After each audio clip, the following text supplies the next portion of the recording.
music career, you can get like booked because you're like super hot and fire and like killing it and like you're like the hottest shit around town. And that's like one style of booking, which I guess is the real kind of music career aspect of things. And you can also get booked by like people that see potential in you that want to give you opportunities. So currently I am getting attention on social media and all of this stuff, but I'm not fully at that level where I'm like getting booked because I'm like the hottest shit around town and this and that. So the Love Saves performance is Love Saves a Day, Team Love, which is the people that put it on. They have a program where they like look at young artists and think, oh, how can we help them? How can we like platform them? So that is that performance. That's what I'm doing there. Did you get in touch with them or did they reach out to you? No, so they are great, and I can't lie. Everything, like I've had the Glastonbury and like the video that I had that went like mega viral. That is from opportunities that they gave me, like putting me on a stage, and they ran a program that basically you apply for, and I tried applying. I applied every year that I was here, and you filmed my second application video in front of that building with the sign and the microphone. I was like throwing shit at the camera, and I was doing everything I could to like stand out. I didn't get it that year, but then I eventually got it the year after I did another kind of endeavor like that. But yeah, so I applied, and then they luckily gave me the opportunity to have these performances. Well, it's exciting. It's good that you're back, and you're on Saturday. People might not realize that. Yes, You're on Saturday. Yeah, go get your tickets. It's free. Exactly. Yeah. Do you know what time you're playing?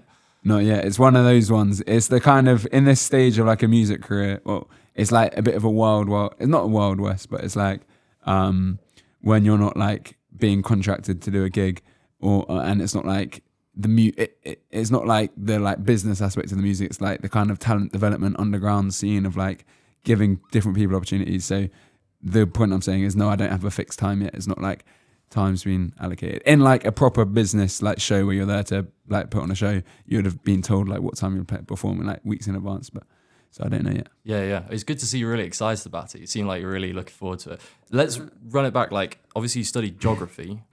People might not realize we lived together in third year. Yeah. How did geography, like, what made you want to do music? What made me want to do music? What made me want to do music? I started this music pursuit, which always seems to me, everyone's got different time scales in life, but this always seems to me like a late start. And just because like we have all these people that have like made it, which is obviously, if you can't see I'm doing quotation marks or whatever, they've made it by the time they're like 18 or 19. So me like starting like writing my first song when I was 16, and I still feel it now. I still always kind of feel like I'm on the catch up. Like I started late or whatever. And yeah, so started at 16. I need to not look at that because that will distract me. So I'm trusting you to keep your eye on it. Yeah, I've got it. So started at 16. What got me into it was just, to be completely honest, I've always liked rap music. I had no like person showing me rap music. Like, I don't even think back in the day in like year 7, year 6, I had no like friends that were even like, oh, check this person out. I think it was honestly like however things get in your eye line when you're that age, like something that you see on a bus or like a post or whatever. And I must have slowly seen bits of that kind of got me into the whole like rap music. And I just remember like listening to it on whatever phone I had, like on the way to school, stuff like that. And then it wasn't until year 11 when I was 16 that I saw another white guy do it. And that, like, just seeing that on my screen, just like, because I'm just used to seeing like people that don't look like me at all, like doing this rap music. It was only then that I saw someone that was my age who's white, like doing it. And I was like, oh shit, like this is so cool. And then a year after that, I like wrote my first song. And I remember the first time I saw it, I just couldn't stop thinking about this one dude who was like rapping. I was like, this is like the coolest shit ever. And that's how I started. And I just kept on going. Yeah. Do you have any artists at the time that you were looking up to? Any like what top 5 artists? When I was 16, the people that I was listening to, I don't fully remember, but I know I was listening to Dave, and I'd always been listening to Stormzy and Bugsy Malone, and like Drake and obviously Eminem and a whole bunch of people. It wasn't until And I remember like I was like witnessing firsthand like the come up of Central C and like French the Kid, who were both at like a similar stage when in like 2020 they were like at a similar, and that those were who I was kind of listening to. And yeah, that is that. Yeah. Yeah, because we met at the first Yeah, time. yeah, Which yeah. was, I was filming it and you were just there. I was basically when I first got to Bristol, it's actually quite cool with the headphones on. You hear your voice. When I first got to Bristol, it was just like I wanted. Like, it's like when you want to be a part of something, you just need to like lean into every different part of what could be that. So what I'm saying is like I wanted to be in music, but I had no idea what that entailed. So I literally just every kind of music related thing that I could find, I would just like get my hand in, like even if it was completely unrelated. So that thing, how we met, the context of that is the first time I came to Bristol, I was like searching up like music Bristol, and they came up and I DM'd them and I was like, oh, can I like just be a fly on the wall? Can I like help you guys in some way?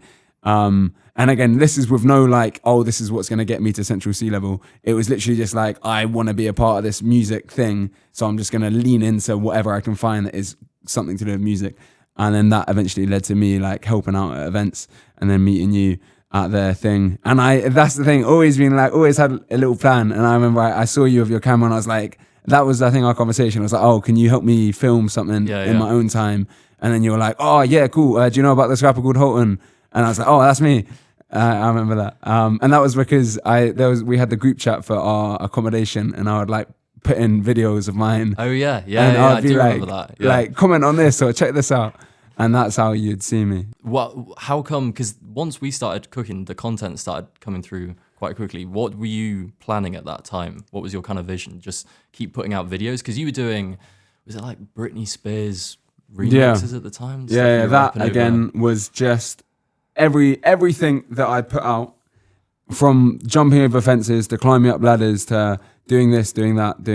What I'm going to do is stop fucking thinking about it. I can see the red light. Okay. It's just with experience, you'll begin to, or I'm speaking to myself, I'll begin to stop thinking about the cameras and shit and just focus on the doing of the now. And now, even if we got the video audio, and this is editable, so you can do it your shit, but you don't have to edit it out. But yeah, everything that I've been doing, like jumping over fences, all of this stuff, it's all just a platform. Like it's all just doing A to get to B, and I'm willing to do whatever A is to get to B, even when that's me looking like a clown or sound like doing a Britney Spears remix or whatever. It's just B is music career, and like, if I'm being super honest, my eye set is just on like building this HULTON music to like stardom. Like that's what my eyes on, like tunnel vision. And there's no one's got a roadmap to the top. It's just, and I've got this written on a whiteboard in my room. It's like, if it was a straight line, everyone would do it. And what that means is like, you don't know how to get there, but you just need to try so many different things. And yeah, the Britney Spears videos that we, like the remixes, they're just like, this could be something to help me get there. Yeah. Just like gain attention and stuff. Was there ever a point back then that you didn't think you'd get to the point that you are now? Because I know a lot of people will probably question as they go, like whether they're going to make it. But you've always seemed quite set on the fact that this is going to work out. And saying where I am now, it's so funny thinking that like where I am now is like this.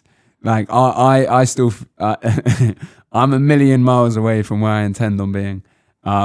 However, if I give myself a bit of credit, where I was then compared to where I am now, is probably quite a lot of distance in regards of like, again, very kind of underground Wild West vibe in the terms of like results I've got now, but like the millions of streams and like the millions of views and the thousands of followers and the big performances and all of that stuff. When I was back then, that would just seem like a untouchable thing. Like I would see people popping off on Instagram and I would think that just wasn't attainable or was like this magical thing, but it was only until you like work, and that's when you like realize it is possible. But to answer your question, yes, there were many times, and there still are times all the time now that I'm just in my head and I'll be like, oh, what am I doing? Like another fucking video. I'm like such a clown, but you come to recognize that those are just things that happen in this process. And yeah, you just got to grit your teeth and keep it moving. Yeah. Because a lot of people probably won't realize is even though we've made quite a few videos, obviously Busy was the first one. Yes. You've got a real creative vision when we come into it. So like when we did Busy, I can't remember I remember you sending me storyboards of that, and it was originally in the bear pit, and people were sending you like CDs. I remember that. Yeah. That was the original plan, and then it developed into this like wanna where we got fucking everyone on board. I think the whole street. I still meet people that were like, "Oh yeah, I was in this video Busy." Like 50 people I got. Because it was shot. It wasn't a true one. It was three separate sections, right? Yeah, that's correct. So with Busy, some stories of that is one. Yes, all of these videos, Hustle Heavy, McLovin, Busy, all of these ones that you see of me, like I did basically everything until like there's like little bits of like help, like a little bit, but like organizing everyone, making sure Alfie shows up, like fucking getting everything there, like all of those videos I did absolutely everything. And that is just like what you need to do to like bring your shit to life when you're starting from complete like zero with no connection, no nothing. You just need to do absolutely everything. And it is a lot of work, but work, like you got to do the fucking work. But yeah, I persuaded everyone to come to this video shoot because I told them it was like a BBC video shoot. It was like, I made it seem a lot more professional than it was. But like everyone that I met over the course of a few days, like weeks, I would be like, hey, I'm doing this video shoot for the BBC. Do you want to come and be in it? And they'll be like, oh yeah, cool, BBC, yeah, nice. So then that's how I basically persuaded so many people to come to the video shoot. You had like a shopping trolley of snacks and stuff on the side. I had to be prepared. So I like got a shopping trolley of snacks to like do the catering. I think I might have told people that they were like portable loos or something. There was not, and I was like, oh, there'll be coffee. There was no coffee. We couldn't even stop the cars coming down the road. I got some guys to like be traffic wardens, and I got them to put on fucking high-vis jackets and tell them to stop cars. And then I like got a friend to like pretend that she was like signing everyone in when they came. Was like, "What's your name?" "Oh yeah, you're on the list." And yeah, I just tried to make it seem professional so people would show up, and they did. But where are these ideas coming from? Because like it's such a it opens with like break dancers, and then it's into you getting your hair cut, and then even like McLovin is outside. McDonald's. Where did those ideas come from? So for the Busy one, what was it that inspired that? All of these things are inspired by something. So there must have been a video that I'd seen that I probably took inspiration from. Usually these things come straight to mind, but so much has happened since then that they're coming less. But that would have been inspired by something. But the whole premise of it, and so people understand, I am very, very strategic with my approaches to different things. And the whole strategic approach, then, I'm very strategic. My strategies may not have been as good then as they are now, but even now they aren't going to be as good as they are going to be years from now, because you learn with experience every single time. But the whole kind of approach of what I've been doing is like, I'm doing it to try and achieve something. I'm not just like, again, climbing up a ladder. I'm not just climbing up a ladder for the hell of it, and I'm not just jumping over a fence for the hell of it.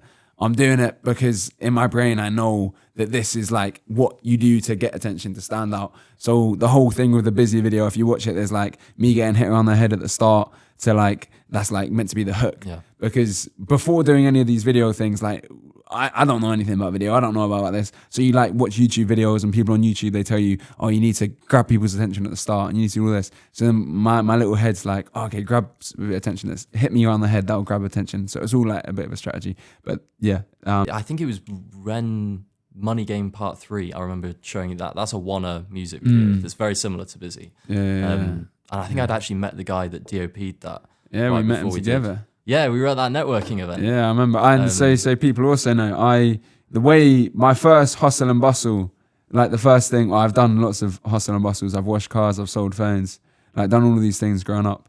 But the first one I probably did after the age of 18 was, you might have it on your phone, but maybe you don't. I had those NFC cards. I've got them in my wallet back home. These are cards that you tap them on your phone and it brings up a link of whatever you want. and I would basically make them and make the link, like the person in front of me, I'd make them the link their Instagram, and then I'd sell it to them. And I'd be like, look, this card brings me to your Instagram. You want to use it to help with your networking. And then I'd sell it to these people. And then I would basically, for a long time, I went on like big runs of just going to whatever networking event I could and selling them to everyone I could.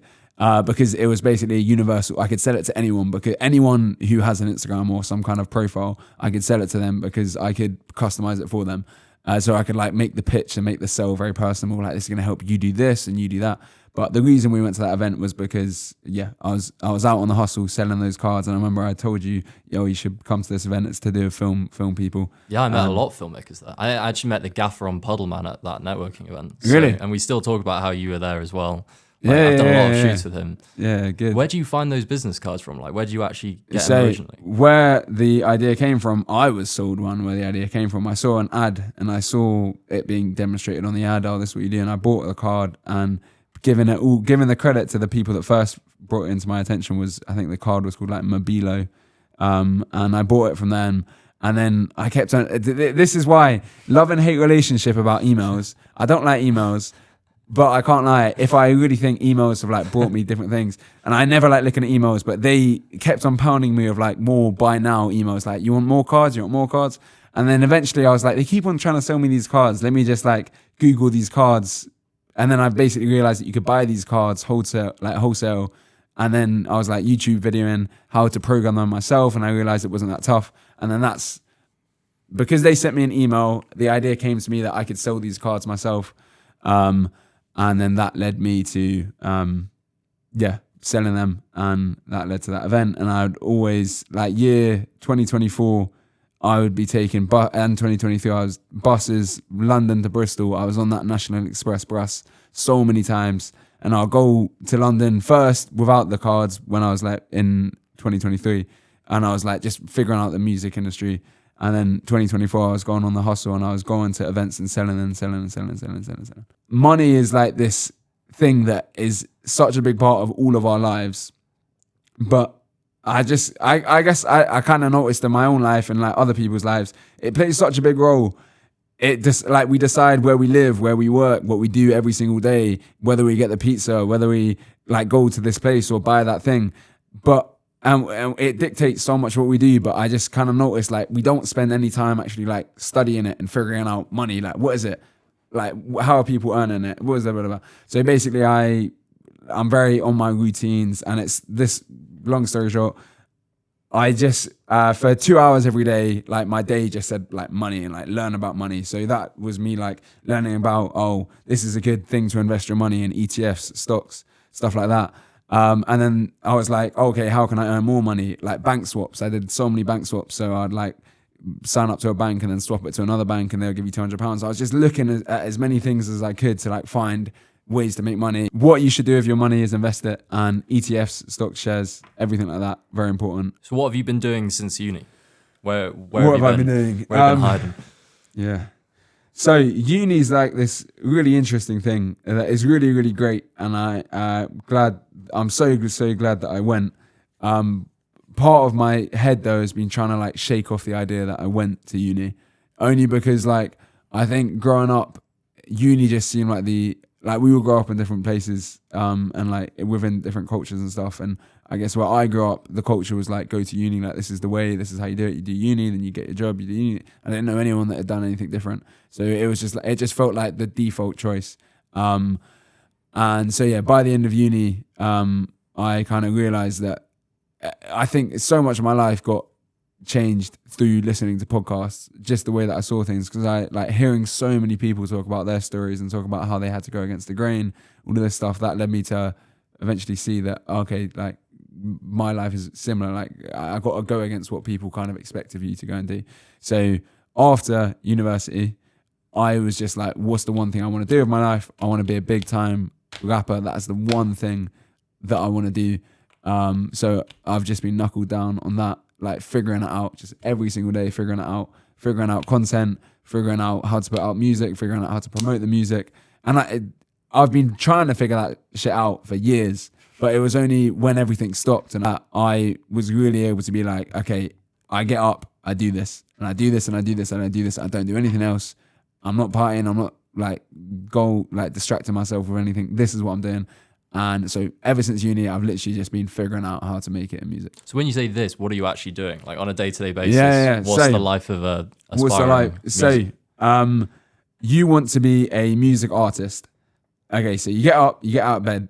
What do you do? I go to the gym. What time are we saying? 5:30. 5:30. Every single day. And sometimes, like on those rare occasions, you mess up and you get annoyed at yourself. But every single day, it's 5:30 a.m. Get to the gym, put the work in. Just it hurts like fuck, but you go and do it. Anyways, what is this? What am I doing? I basically just do researching, reading about other artists, watching podcasts, listening to podcasts, watching YouTube videos, learning about how this music stuff works. Like you figure out what has to be done to achieve what you want. And for me, there was a period of time, I called it 6 after 6. I identified 4 activities that were going to be the activities that were going to bring me to where I wanted to be. And I basically did 6 hours of one, and then straight after that, 6 hours the next, and straight after that, 6 hours the next, and 6 hours and 6 hours and 6 hours. And I just repeated that 6 hours after 6 hours, doing nothing else apart from that. Obviously, have your lunch break or whatever. There isn't that many 6 hours in a day. I know, but that's just how my brain saw this repetition. And I know I keep on bringing out like waffling like with little stories. But what that included was putting out and creating new songs. That was one of the activities. Another one was learning meta ads. So I learned how to run meta ads. And now I say I'm very confident with meta ads with song promotion. Another one was creating content. And then the other one was distributing that content. And those were 4 activities that I just ran on a repeat cycle. And that's how much of that is also learning how to get over the step ladder that you got. Get over the step ladder. You're practicing that in your garden before you get out to London. I did actually practice that. There's videos on my phone of me practicing that, like the whole figuring out how to use the speaker, figuring out how I'm going to film it, all of that stuff. There's videos on my phone of me in like car parks and me in the park at like 5 a.m, figuring out how this speaker works and how to connect a microphone to a speaker and all this stuff.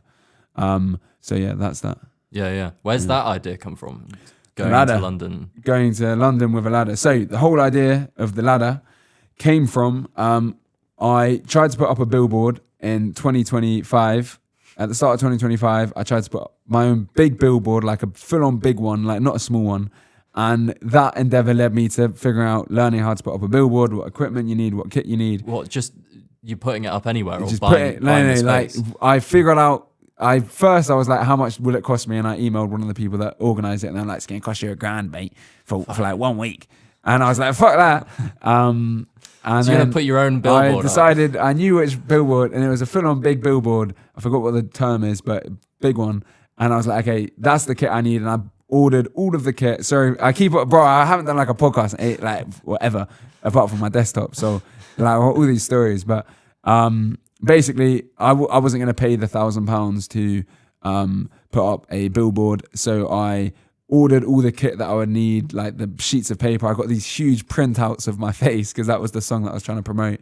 And like the ladder, and I had the ladder. And I basically I did a practice rehearsal. Cool. I put up a sheet of paper, then I ran back home.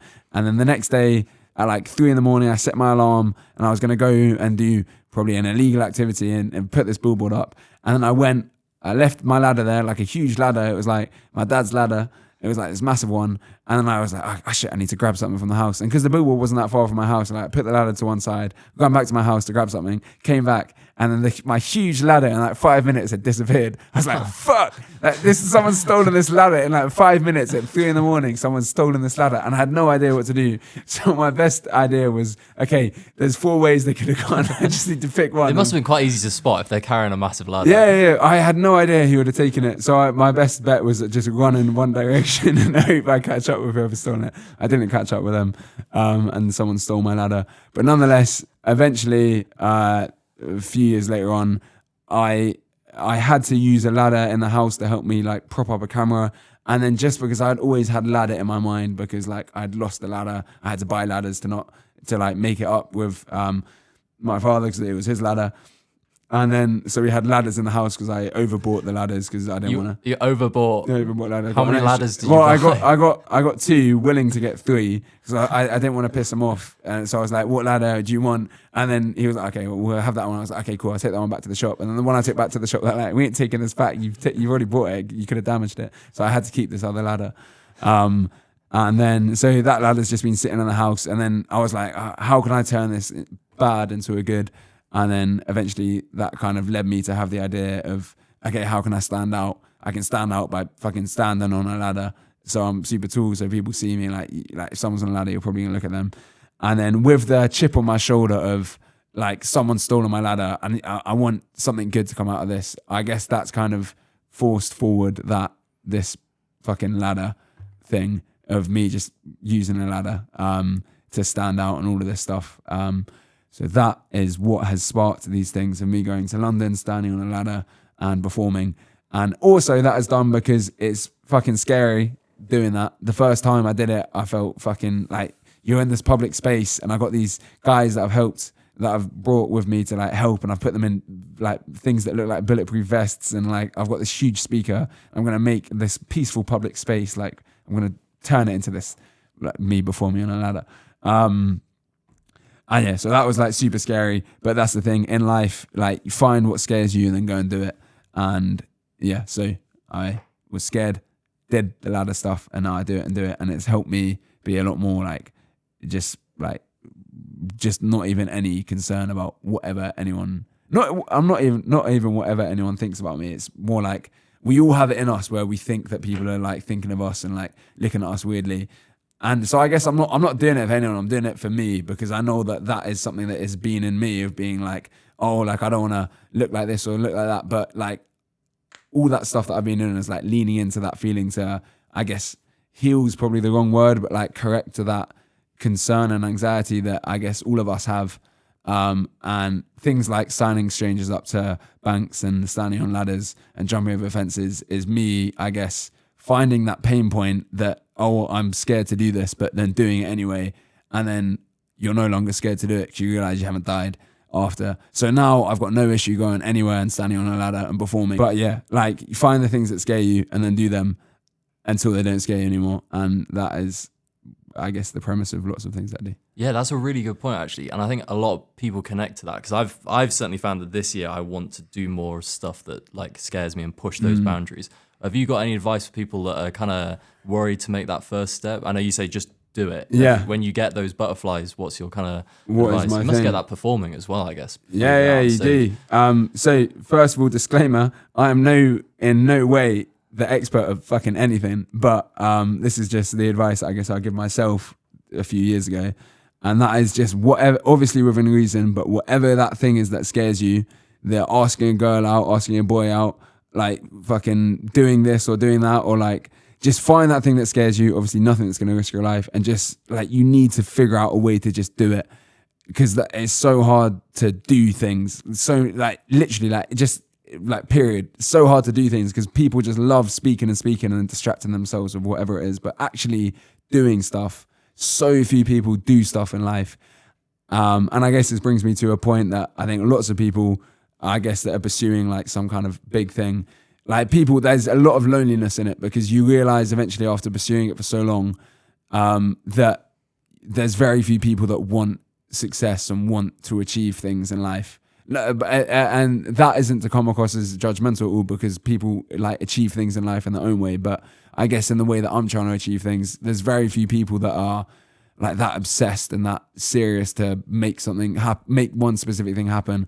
And in that pursuit of achieving, you just realize that you're alone in this. It's complete. You're going to be completely alone. It's your life. Yeah.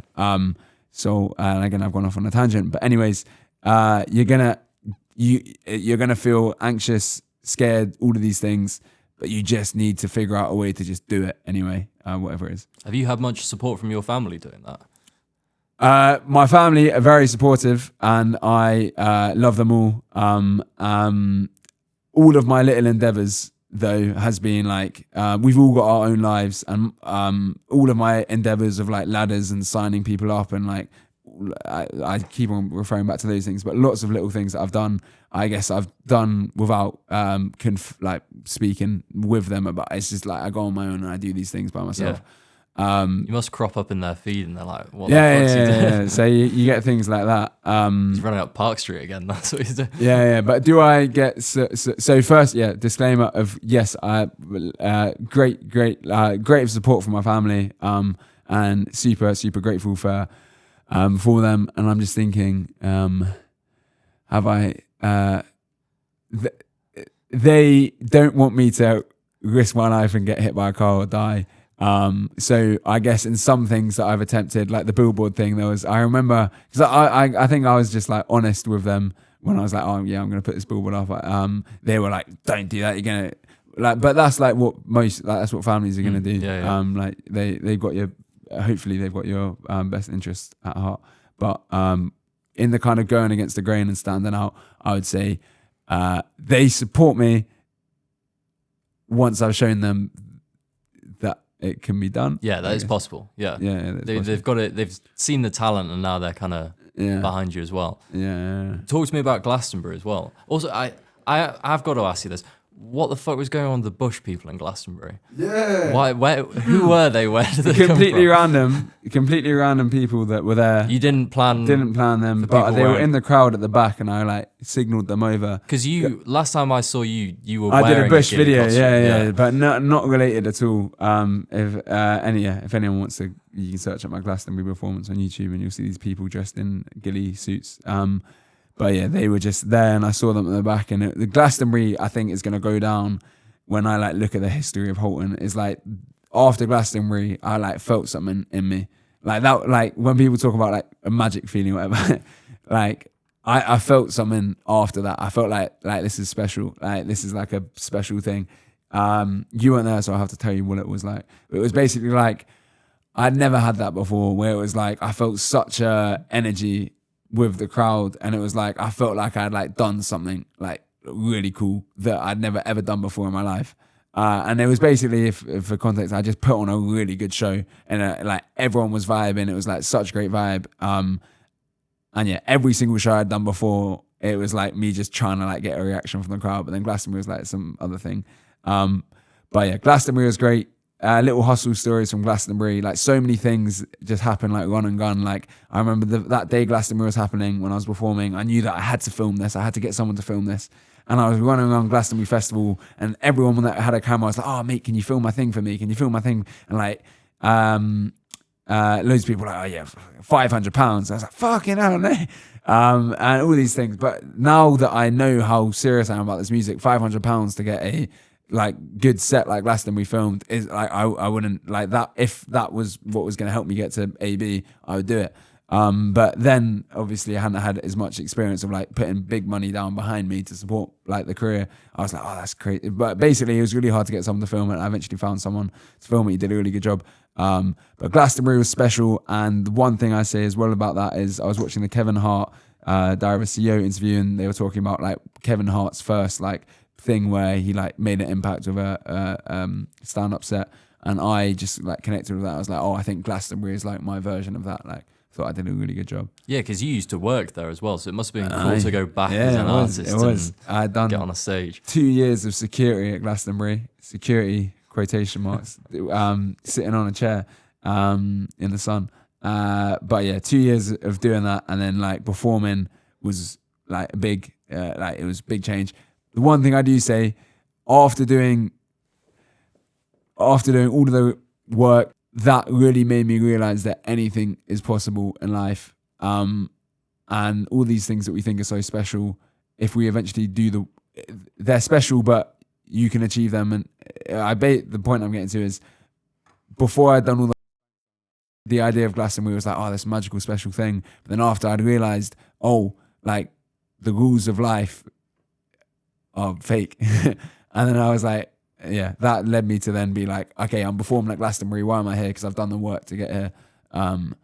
So yeah, it was good. But I wasn't like feeling this magic thing when I was there, because I was like, I know that I'm here because of the work that I've done. It's not like I've just fucking teleported here. Yeah. And you're performing on Friday as well. Performing on Friday. Filming a gig together again. Yeah, man. I've always said that the crowd work at your shows are always really good.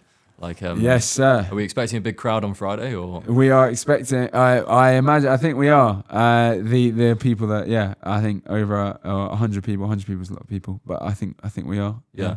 To filmmakers listening to this, because I know there's probably a lot of people tuning in from the film account. Yeah. What are you looking for as an artist when if you get a videographer to film something and you get the rushes back? What are you looking at in the shot that makes you go, I'm putting that in the video? Like, yes. So I have become, I've not figured out, far from it, but I've understood what social media can do for us as human beings. And again, it sounds like I'm on a tangent, but go somewhere. For context, I had like 6,000 followers, 5,000 followers in like August, and now I'm on like 75,000 followers, which is like, in my brain, like, wow, that's crazy. And that is because of just like putting in the work.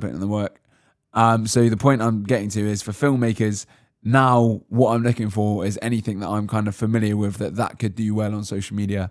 And so that's what I'm looking for. And that tends to be iPhone content. But the reason I've still got you there is because there's also the long-termness of like a good quality video of a performance. And that can bring about other things that social media can't bring about. In the sense that like having that video online, people that want to book you for other things, they want to see a bit more than a 15-second clip.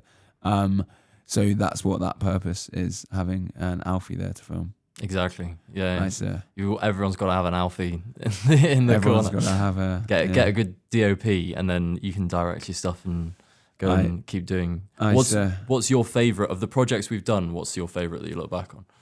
Because we've done some weird ones. We've done like the zebras, and then we've also done like the zebras. We done. I think that have we done a fucking. Let's just. Oh bloody fuck! The cameras are still alight. What's that? Is that us turned off? No, it's the lights. This is like, I haven't done a podcast before. This is good. Yeah, I've just got so much shit. It's crazy hearing my voice.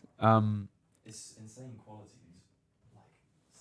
Yeah, no, this is inspiring me to do more podcast stuff. Because the main reason it's fun, bro, is because it's just fun to fucking speak about shit. I haven't heard these stories before. This is interesting. Well, bro, I haven't told anyone these stories. I literally like. Exclusive. There's few people, I guess, that,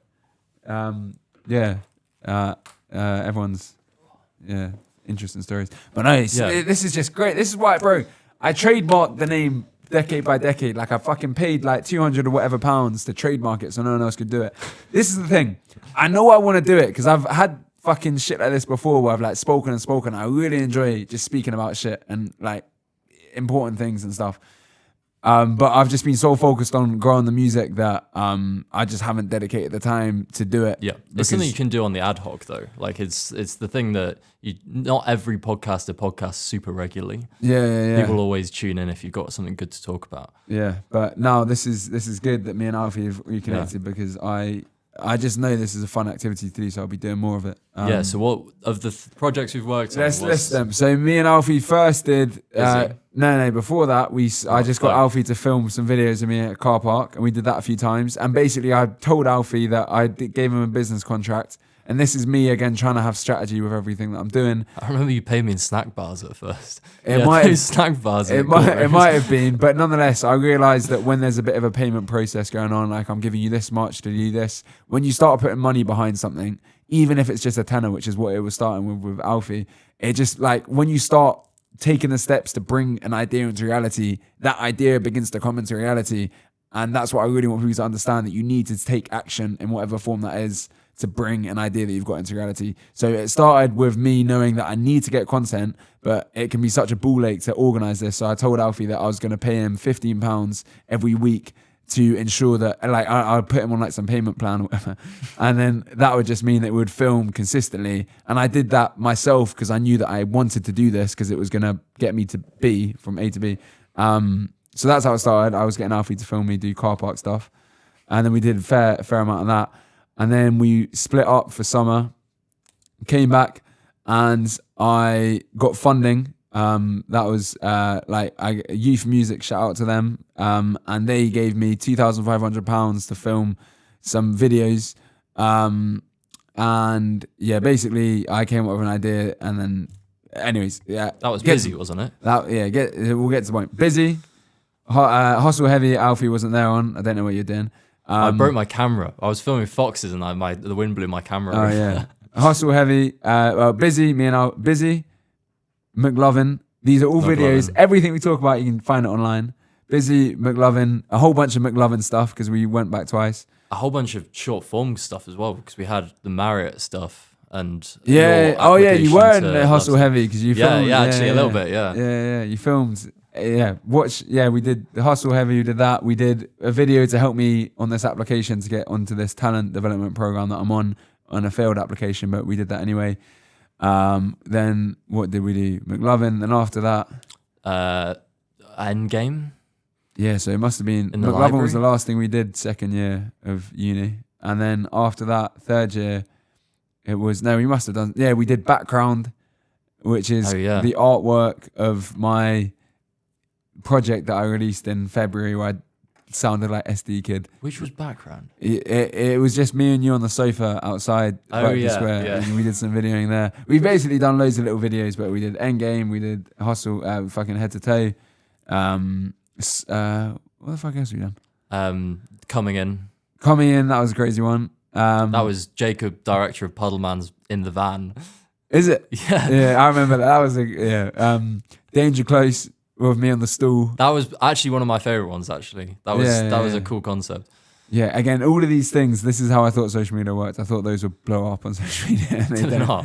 No, not at all. You got some funny looks filming Danger Close. Yes, I do. Again, all of these things help me to kind of not have it build up my tolerance of just not giving a fuck about whatever not giving a fuck basically. I basically look probably like a clown when I'm doing all these things, but again, it's with a bigger mission. And then after that, we done a whole bunch of just bits and bobs here and there, I guess. Yeah, and a lot of people in these music videos. Any favorite people that made an appearance?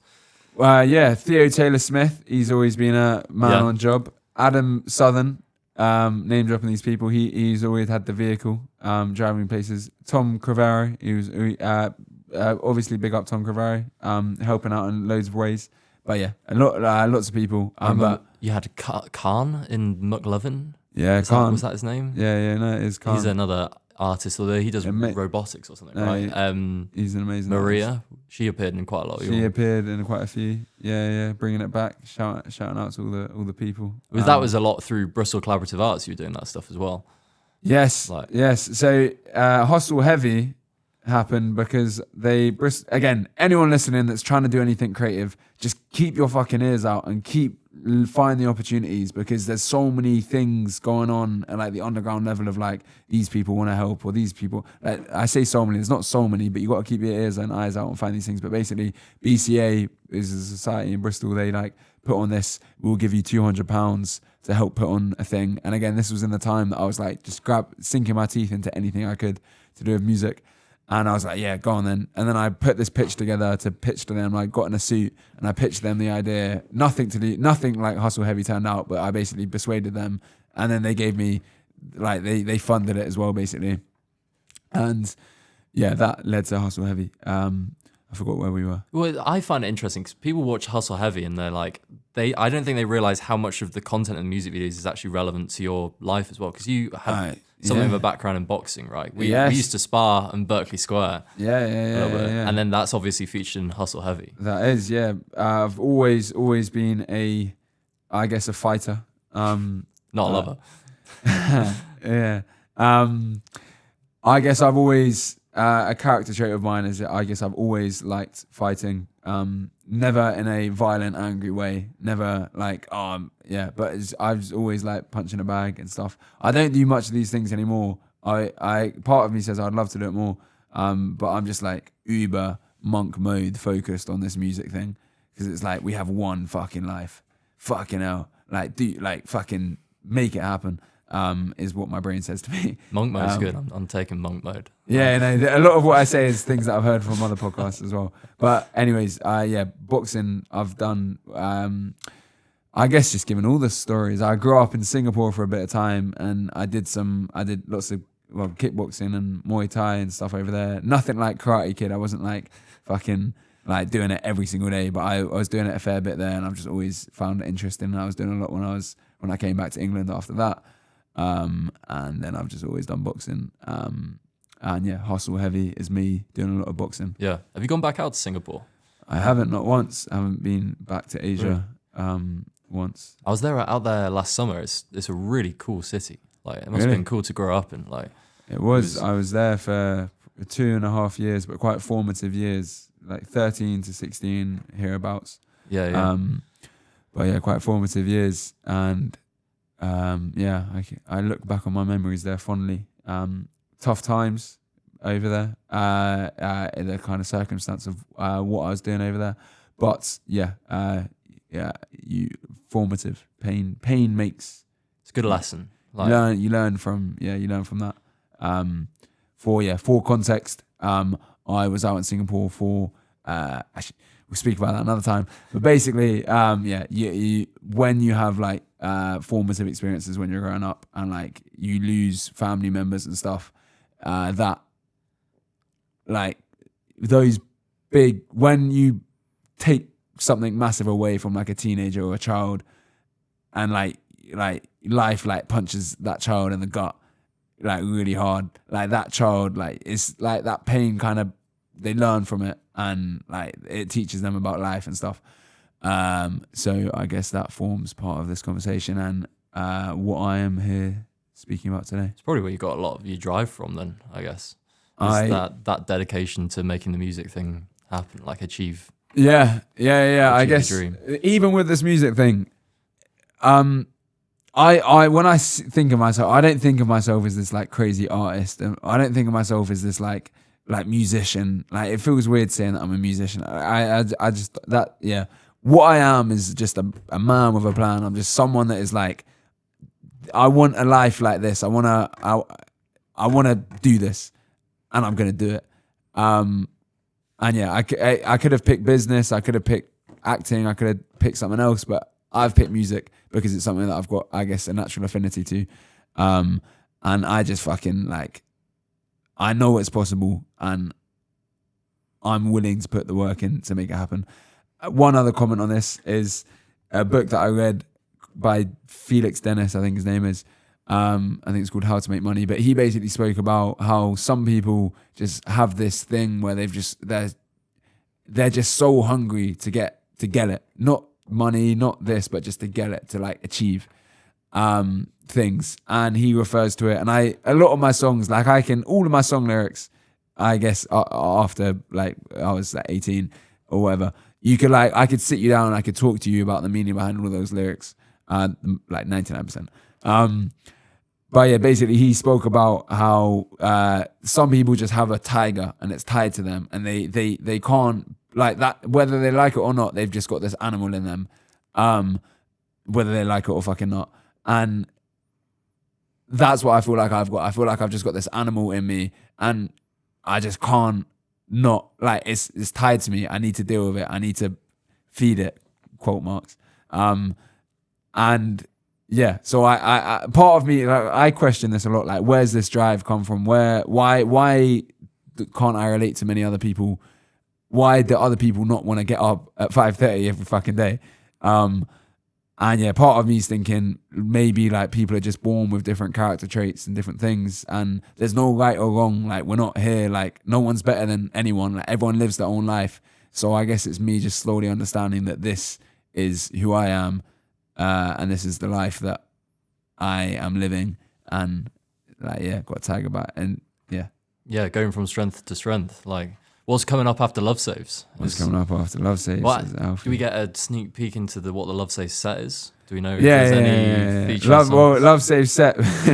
I Love Saves set. You can think of any HULTON fans out there. You got all the classics. You got Hustle Heavy, Head to Toe, and some other. Really, we get McLovin it coming on. McLovin comes, yeah. McLovin is. I've been saying I know all the lyrics now just from hearing it constantly when we're filming. Yeah. That's what happens. That's what happens when we film. Yeah, we put it on in the past at like pre's or driving. Everyone knows the lyrics, so they're surprisingly catchy when you start. Yeah, do you want fries with that? Rewind it back. I kind of like you. Can you like me back? What's the deep meaning behind those lyrics? Yeah, deep meaning behind those lyrics, like being caught out already. those lyrics, the deep meaning behind them is not much. However, idea that has been brought into reality, and that is what's important. Yeah. That an idea has been brought into reality. Where did you hear the McLovin whistle come in? I heard it through. I heard it. It came across my ears in life as I was doing something else, and then the idea came to my, like, everyone's like thinking, oh, how can I like make the song that's gonna pop? Like, I need an idea. I need like something that's gonna stand out. And I just heard it. I was like, oh, I need something to stand out. That's gonna stand me out. No one's made. They might have, but no one that I know has made McLovin song, a McDonald's song. Say, I do remember you pitching it to me, and we were in. I fucking remember that. we were Yeah, in, we like, fucking. Queens, and I was like, "What? You want?" If you want us to anyone make wants context, I've McDonald's spent so video? much time chasing this fucker down. I'm like fucking. I came out of a lecture, sat down with you, and you were like, "Listen to this, McDonald's whistle. We're gonna go for it in the McDonald's." I spent so long trying to pin Alfie down. He's this is why, like, yeah, people. I was To the point where I had to Alfie move was in. Alfie was my cameraman for like everything. I've learned that I can actually film things myself, but for a long time it was like I need Alfie to film shit. So it was like You moved in with me just so that you and could pin me down. I even moved in with Alfie, and it was still fucking hard to get him. He locked his door once to not let me in. I remember when I fell asleep. Yeah, we were supposed to fucking get up at McLovin. 5 in the morning. The McLovin fucking video that I got you for, and I organised everyone, and I organised vehicles to like move people around, and the one person I need is Yeah. Alfie, and I was backing on his door. We'd just come back from ScoMo. We'd been filming Puffers, Yeah, you were and I'd driven sunburned like as fuck. 8 hours, and I fell asleep, and I just remember the door getting kicked down, and you and Theo came in, and you're like, "Get up, motherfucker, we're shooting a video." Yeah. I was like, "Oh, please, Tom I'll and just Adam. come back." I remember that. And yeah, apologies to your house. We pissed them all off. But yeah, I think everyone in the house can remember your lyrics as well at this point. good, yeah, good stuff with that. But yeah, endeavors. How fascinating the thing we're doing right now. Fucking speaking about all these stories. I think it's nice. It's interesting that going back to first year, we very much took a gamble on each other because I'd done nothing except for like one really shit short film at the time.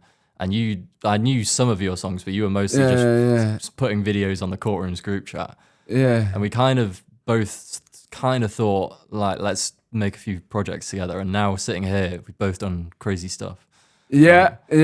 I see it how you're seeing it. Yes, I agree with you. You always thought you were going to get to this point. No, not at all. Yes, I guess that is true. I guess we did sit down and it was like, here's a videographer, fucking let's just have it all the way.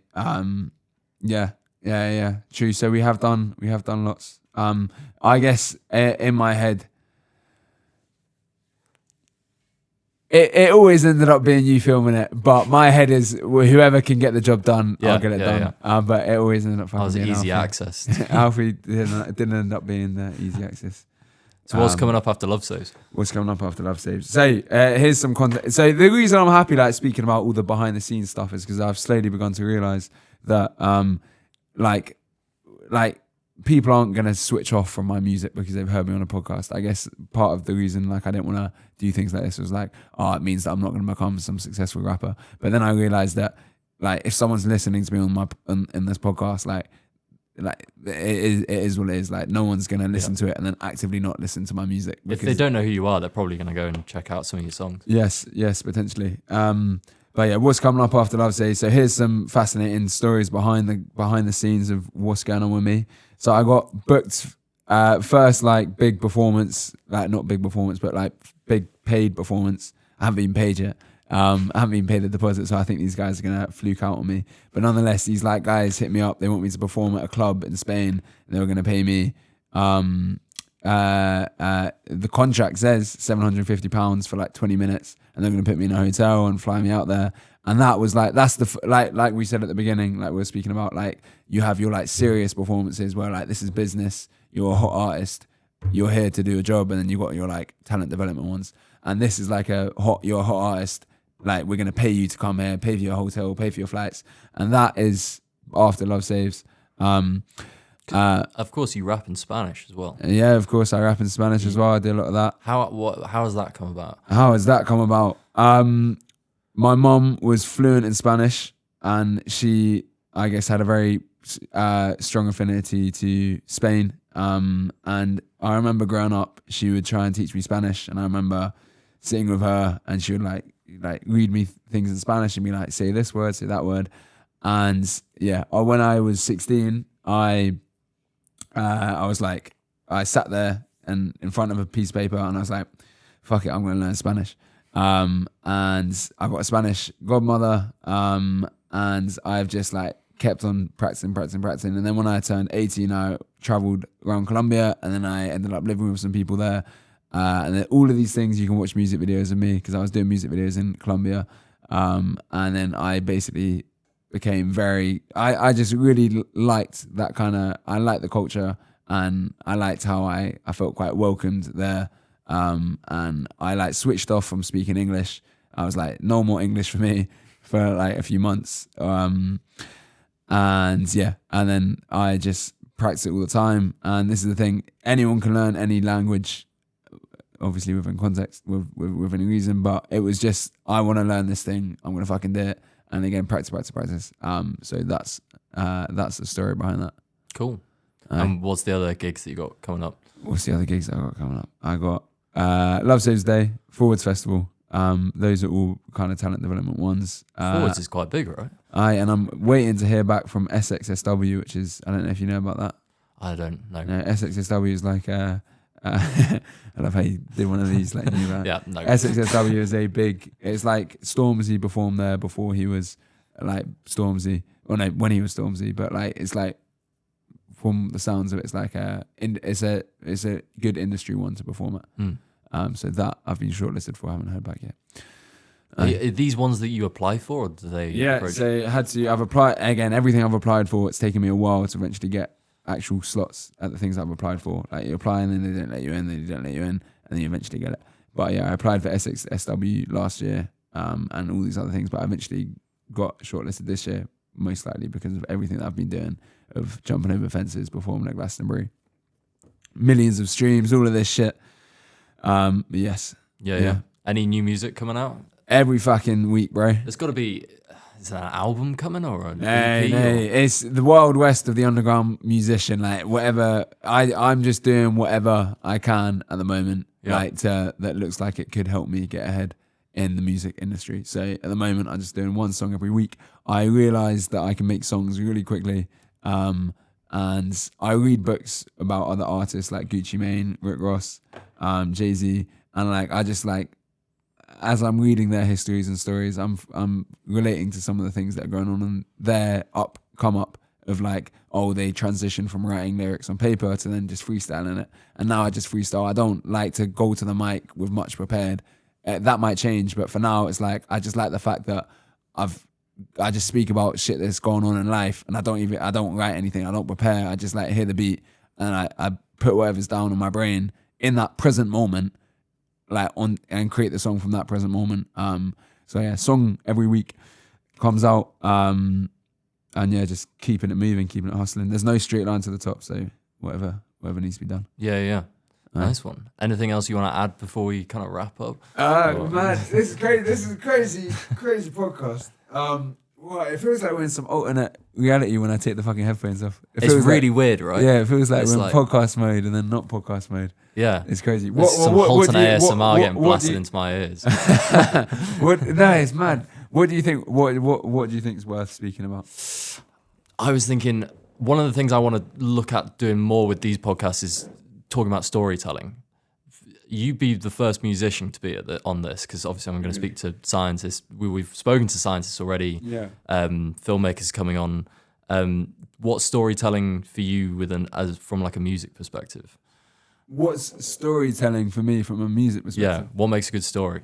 What makes a good story?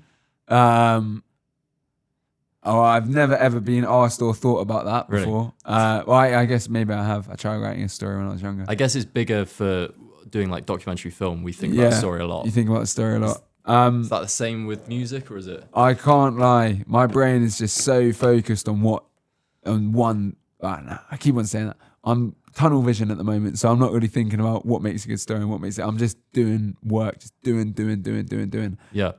But what makes a good story? So some of my answers might seem confusing.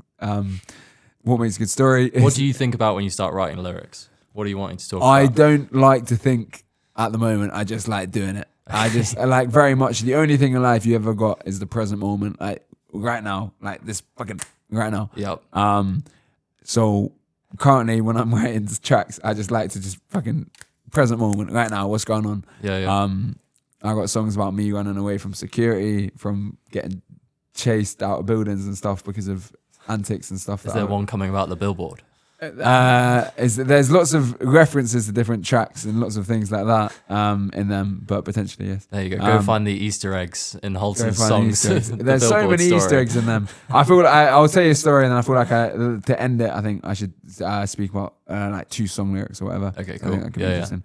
But what makes a good story is an engaging one and one that is actually done and completed. Because like if the story isn't fucking there and done and put out into the world, it's not a story. It's just that something you're speaking about. So what makes a good story is one that is actually fucking out there and like you've done it. Yeah. To an extent. Yeah. Well, look at us first time podcasters learning how to do this shit. Song lyrics, eh? Then I'll ask you some questions. I think that could be interesting. Okay, interesting. Yeah, let's go for it. But yeah, so we'll finish on HULTON and then we'll swap it to AMD. Song lyrics. I'll do one and I'll ask you some questions. So a song that I've got that seems to be resonating with people now is called Solo Man. And if I just go off the dome of what it says in there is, actually no, persistence pays, because that's been going more. Persistence pays for, you know that persistence pays. Me and them went different ways. Every day I'm trying to be great. You could be rich, be a CBA. No way am I taking a break. I'll be putting in work. You ain't even awake. And I'm never miss one day. I just won't quit. Got too much grit. I wanted this shit since I was a kid. And some other, I do a lot of songs, so sometimes I forget the lyrics. But Persistence Pays, I think, is a very true to my endeavor song. Okay, Alfie's questions. Do you ever feel lonely? Me? Yeah. It depends on what circumstance. I think in work, sometimes, yeah, because naturally, if you're, especially stuff like editing, you're always on your own working on a computer, or even if you're just, as you do, if you're hustling, sometimes people aren't always matching that. But I'd say I've worked hard for the last few years to cultivate a lot of close friends in Bristol. And even though sometimes they have graduated and moved away, I've got a good community. Although it's interesting you bring that up, because obviously we made the doc about male loneliness that came out in November.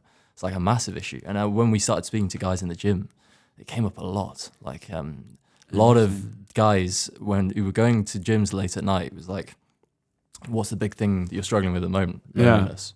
So why do you ask? That's an interesting question. I think I have, I guess, struggled. Forget that I did that. I have struggled with loneliness. Yeah. Since December, I think. Loneliness is probably the truest word to it. And that's just because I've been so focused on one thing. And now I think you need to admit, I don't know, like to heal or whatever, you got to identify what's going on. Do you think that's just being back home as well and not being at uni? I had so many conversations. That's what got me into all this podcast stuff, is I just had so many conversations with so many people. And like, just from the spontaneity of it, I'd like have some crazy conversation about life, with some random person that I'd never met before, like twice a day. Yeah. And it just sparked something in me. I was like, I really love having these deep chats. So I ask you about it just because I guess it's something that has been floating around my brain. Yeah, I think it's different for me because I'm an only child, so I'm used to that a little bit more. Obviously, I think you've got a lot of siblings, right? Yeah, so I think if you grow up with siblings, it's a little bit different. Like, I'm very comfortable just having a night where I'm just working on my own, getting stuff done. Yeah, and I am also very comfortable doing that, and that is how I've spent 90% of my nights, just working on something by myself. But it always pays off, because then, I guess with music, it's you do a gig and your mates come, or we do a premiere and our mates come. So, but I also think it's interesting. It's, from my perspective, if you have mates, just reach out. Like, I try and make a point to once a week invite someone to just do something, because it's like you got to be active in trying to meet up with people as well. Yes, so, part of what I have to say to that though is when you go on this, I guess, self-development journey, and you're going for this greater thing. And again, it's hard to put specific words to it, but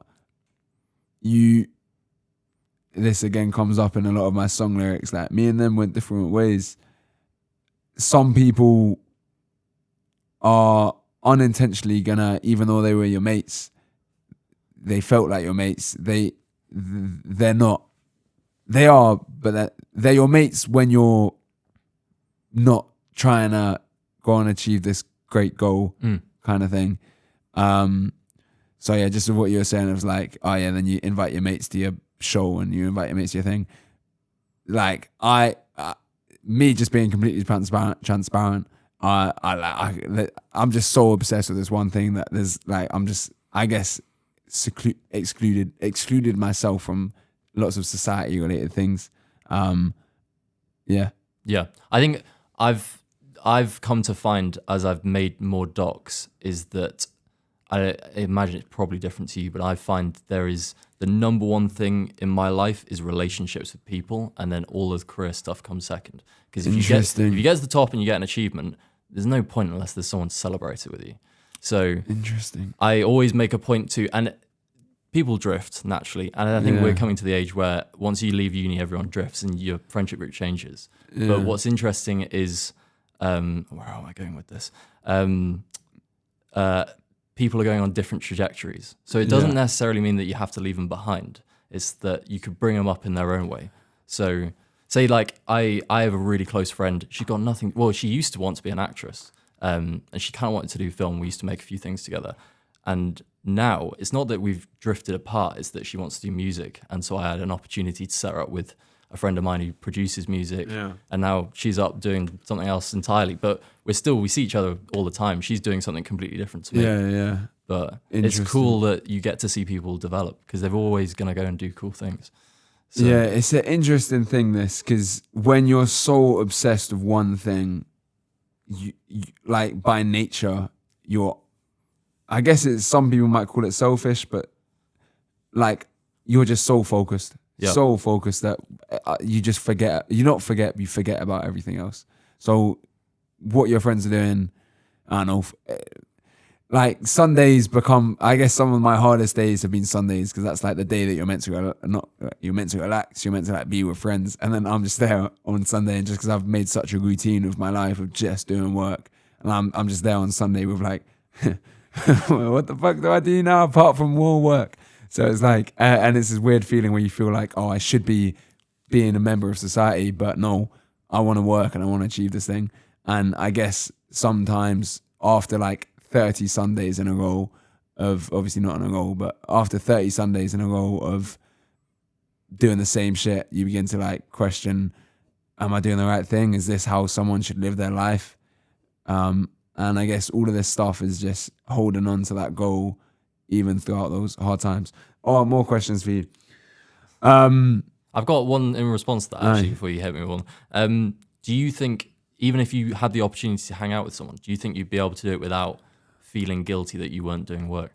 No, because I like hanging out with people. Yeah. Like I like doing this. We're hanging out right now. We're also making content. It's like, do you think you could just like chill and watch TV without going, fuck, I'm learning to now. Yeah. Like I kind of shut myself off from like romance and stuff for a while, and I've like begun to enter that world again. Bit of self-care. I guess one could call it that, yeah. And so I'm learning to now to like have that bit of life back. But the reason I switched myself off from all of this stuff is because like to go from nothing in music to like having something that looks like it potentially could be something successful and big, like that doesn't just fucking happen overnight. And that doesn't happen without an immense amount of focus and grit and hard work and work and just obsession. And I feel like with the results that I've got at this level, 2026, April, I feel like I have built up something from nothing. And that has taken just like complete fuck off to everything. I used to call it fuck you focus at the start because I was like, just literally fuck off, I'm focused. Yeah. But even when we lived together, you used to have those like 3 minutes of gratitude or whatever that you used to Yeah, I I don't do that as much now, even though this is only like 6 months ago. You used to just take time out of your day to Nah, actually... because bro, anyone listening to this that's got Wi-Fi connection, a roof, like fucking food, all of this stuff, like we're so lucky. Like we could have been born in the slums in India, and we could have been born in a war zone, and we could have been forced into labor camps. But we're here, and we get to fucking live like kings. Like literally, like kings would live in comforts of radiators and Wi-Fi, but they would live in comforts of like someday. It's coming. And yeah, so I just really wanted to remind myself of how lucky we are, and the fact that 1 in 4 trillion is like the chance that we would have been born, and we have been born, and that's fucking crazy as well. And then so that I don't know how we got into that gratitude thing, but that is something I do a lot. Yes. So yeah, question for you. I guess going deep. Are you still hurting from your heartbreak? From mine? I don't know how many times your heart's been breaking, but you met me probably after the most. I met you, yeah, I knew you in and after. And I think you were probably one of the biggest champions of me getting through that, because everyone else everyone didn't quite know how to deal with it, and you were like, come on, get up, let's make a music video. I'd say probably there's always a lingering bit there, but I think I look at all... One's down. That one. Okay, that's calm. This can be more audio. Yeah. I feel like no one's going to watch this. Everyone's tuned out by now. They can't. Heard the Revolut bit. We switched off. No, I think of all the good things that have come of it. That's the main thing. We're still recording audio, right? Yeah. We've got ages on this. Okay, cool. Like so many, the people I've met. I've just been to Spain to meet a guy that I met through boxing, which I'd never have taken up if that hadn't have happened. So it's like it would have been nice for it to carry on. I always think that, but equally, like, I've done so many cool things and I've got to experience so many cool things that it kind of balances out. What about you? Because I remember you wanted me to film a video of you shaving your head. I mean, you've shaved your head now. Luckily, I didn't do that. Not been through another heartbreak, have you? No. The reason I can shave my head now is because before, when I was doing, I had to keep a low profile, because it's so easy to be like the person that's trying to sign everyone up as the guy with the skinhead. What? You shaved your head for coming back to Bristol? No. I've had this like this for ages, but like the reason I couldn't walk around with a hairstyle like this is because it was too obvious. Because like anyone still listening, I used to get hunted down by security here. I was doing all the time, crazy. Bro. I guess I never told you, but all the time I'd hide in toilets. I wore disguises. I've got so many selfies on my phone of me in my disguise. What disguise are we talking? Fucking fat glasses, a lanyard, a hat. The Clark Kent glasses. Yeah, and I'd be strategic with them. I'd have them small enough that I could. Like, I'd literally practice putting them on, and I'd like have a jumper that I could quickly put on to like change. Like just because when someone spots anyone, they identify. Oh, he's wearing a black jumper. He's got glasses on. He doesn't have glasses on. He's wearing a hat. And I basically packed that shit ready to go so I could like change my identity. So if someone described me, they're not looking for the person that looks like me. It's like you're in a spy film or something. It felt like that. I had there's lots of little things that can be spoken. But anyways, what you were speaking about. Luckily, I and again, this is mentioned in my song lyrics. My first heartbreak, only heartbreak, I guess, so far. No, actually lots of little ones growing up.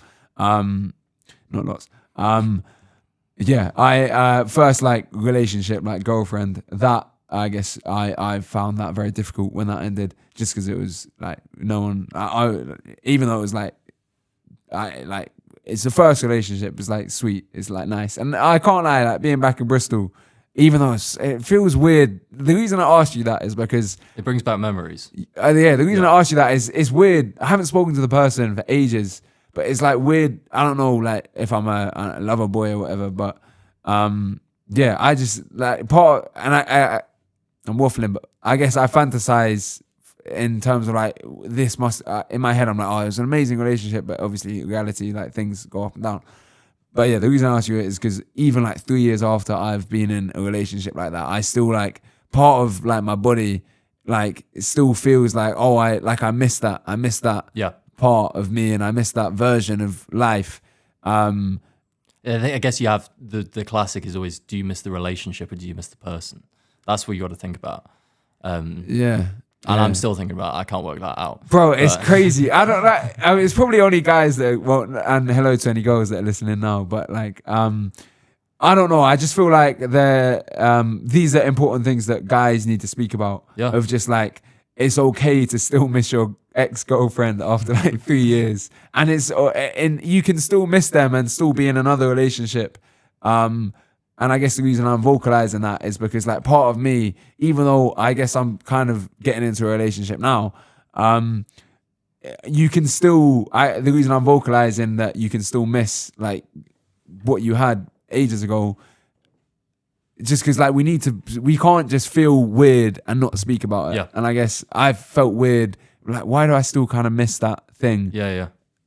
And it's important for us to speak about stuff like that and not just let it brew up inside us. So yeah, it feels good like me like bringing it to light. Yeah, it's good to talk about it. Yeah. I mean, so do you still hurt over? Because bro, like I don't know if you know Alfie's story, but Alfie had I got a mad one. yeah. And that was a tough breakups. that was a tough breakup. You definitely saw me go through like a really bad state. Like I grew a fuck ass beard that was more of a whisker than it was. Yeah, I remember you turning up to the busy music. The busy video shoot, I looked awful. I was in like a long hair. Yeah, I was attempting to grow out a beard. I just did not care what I looked like at all. Boy, guys, it hurts when you get your heart broken. But yeah, fucking you. I imagine you still pain over that shit now. Yeah, but I guess I'm probably in a similar stage to you where I'm meeting new people now, and you get to see what bits with the relationship and what bits you know, like you meet people with new qualities that you actually really like. Yeah. Yeah. Depends, I guess. Sometimes it's always hard to top the person that you broke up with, but No, not at all. Not at all. Because this is the thing. This is why we need to like vocalize it, because it's hard to top. Everyone's just a human being. Like no one's the best. Yeah. No one. You can't. We just like to think that they were this amazing thing. Yeah. It's like we like to kind of think like that meal that we had that day was like the best meal ever in the whole world, but there's nothing. But like you hurt over someone and like they made you feel shit and they did this and they did that. There's so many like that. People are people. Yeah. It's not about topping someone. No, I'd say it's not the person, it's the things that you did with them.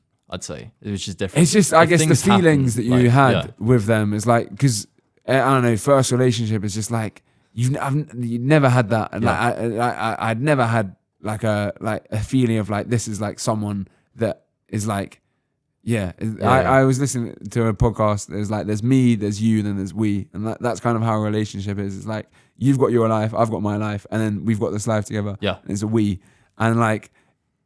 I think people need to understand when you break up from a relationship, that we dies, like someone dies, like the we in us dies.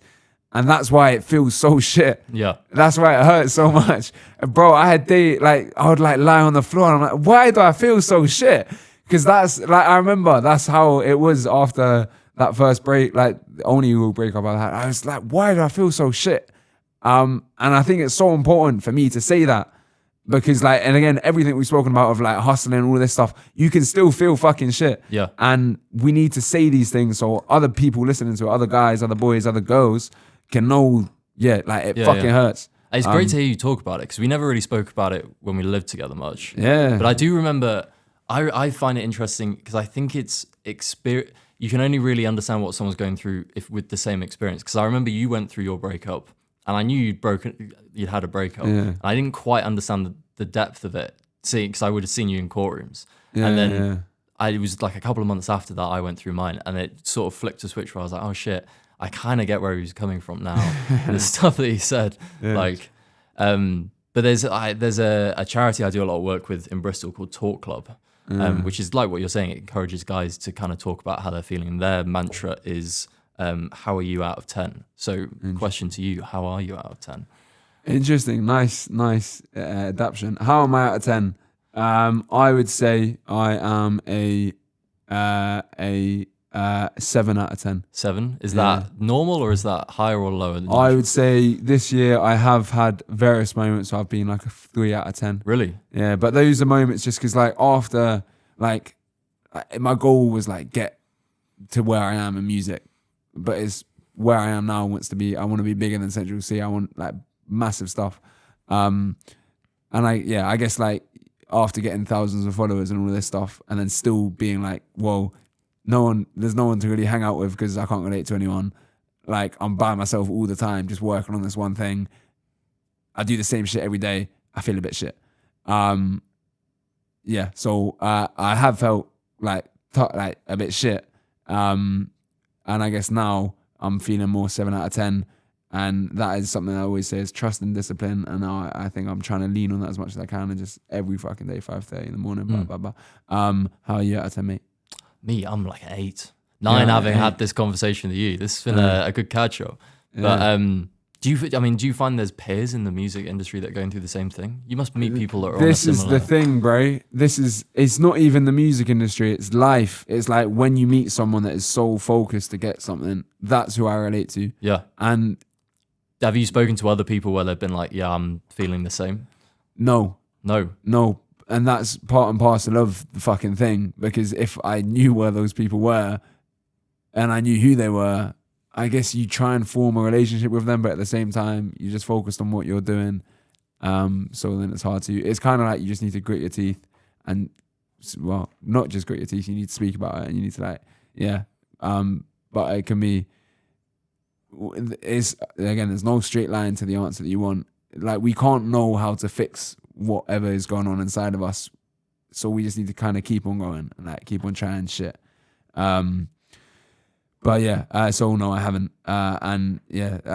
Music industry, in every parts of life, there's a whole bunch of slackers. And that's just because they're slackers in one thing, but then they might be obsessed with something else. Like you could be the best person at basketball, but then shit at economics. Yeah. But you're the best at basketball. So it's like, when I say there's slackers in the music industry, I'm not saying they're just slackers in general. They could be slackers in the music industry, but that's because 5 years from now, they're going to be the best fucking cook in England because... Also, actually, that was the thing that was inside of them, that they were going to be the best cook, not that they were going to be in the music industry. They were just kind of floating around the music industry. Yeah. But yeah, so you're feeling 8 out of 10. I guess maybe what you're saying from that, which I was talking to someone about last night about this, is that maybe it's just the case that you and me especially, I think we're really lucky in that we've worked out what we want to do quite early. Whereas a lot of people our age are still traveling, finding themselves, dabbling in different things. Like we've been fortunate that we know exactly what we want to do, which is probably why we've had that jump, and then you probably experience not as many people going through the same thing. So you're just a little bit ahead. Yes, but again, that's what I always kind of am careful about. Ahead of what? Like, there we go. Well, luckily we're not really filming it, so we're not. You can do it in darkness. No, that would be a bit fucking weird. I'll drink some water whilst you turn the lights on. Yeah, this is great fun, fucking podcasting. So much potential in this. I've not done a podcast like this before where you sit down and chat. Yeah, no, yeah, it doesn't all have to be about me. I kind of clocked your energy and was like, enough. Because the last one I did, the two scientists were on Zoom. So I had to record my conversation with them and then come in here on my own and react to them on the mic as if I was talking to them live. So I had to do some fake laughing. It's nice to actually have someone here. I'd be like, I'd play what they say and then I'd pause it and then go, ha ha ha, that's crazy. No, I feel like I'm going to do some, I don't know, find some studio and like organize this shit to like do more of this stuff. It's just like a great way to pass the time, I guess. Yeah. Well, no, it's an important way to pass the time because like, I ain't spoken about, I felt shit. I don't think I've fucking spoken to anyone about I felt so shit after I got broken up with 3 years ago. Yeah. Like, I don't think I've spoken to anyone about that. And that's mad. Like, I've just always like, it just comes and goes in roundabouts. But yeah, that's why it's important to do shit like this. Yeah. And probably if people are listening and they can connect with it, it will make them help them a lot as well. That's the thing. Do you find you listen to podcasts that help you through that stuff? All the fucking time. The time. I think part of the whole hustle thing that I've been doing kind of came after that.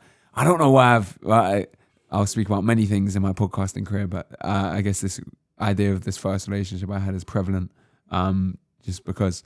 But yeah, after that, I was like, I watched a video online. It was like, what to do when someone's breaking up with you, and it was like some of that advice is like, you're gonna find another person. Don't trip over that person.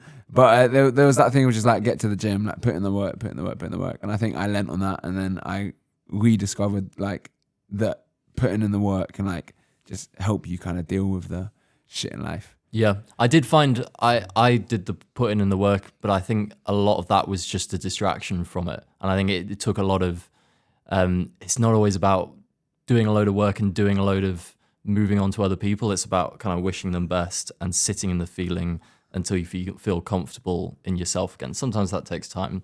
Yeah. I would say, obviously doing the work has probably helped a lot, but I would, if anyone's listening, that is going through that, I'd say put in the work, but don't overwork yourself to the point where it becomes crazy. Because I've had points where the work has just been completely overwhelming, and then it's like, this is a whole problem in of itself. This is two problems on one.